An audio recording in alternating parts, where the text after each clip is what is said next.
Hi, my name's Cliff Whitmer, and I want to introduce you to Whitmer Deck's Field Tools.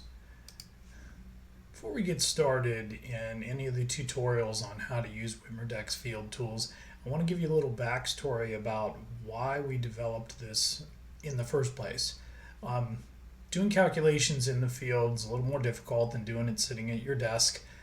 You've got gloves on, you need to work on a calculator that's responsive and is simple. We've tried using construction calculators in the past, but the learning curve was just a little bit too steep with those, and there was too many hidden functions and too many things to learn. And when a new member of the crew would start trying to train him and get him to use that and have him make all his mistakes was just costing too much.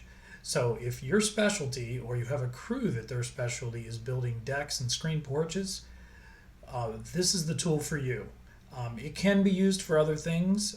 You can have a full construction calculator on your phone if you want to use that for other things. But if you have a crew that their specialty is doing deck building, then this is the tool that makes things simple. There are very limited. To give you an idea, I'll just quickly open up the even spacer tool here. All this does is very simply spaces out members evenly across a length. And you can see there's two inputs, every total length and max on center divide.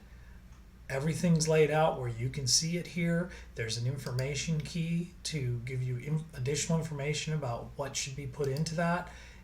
There's no keys to push. You don't have to tell it feet or inches. You just put the feet in here, the inches in here, and the fractions here. That's it. So it's very simple. Hit the back key and go back to our main menu. Right now there's only these modules that are shown here on the screen, but there will be more in the future. But right now there's just these 7. So that'll do it. I will put together a tutorial for each one of these modules separately, so you can take a look at those in the same place that you've found this tutorial. I hope it works well for you. Let me know if it does. Thanks.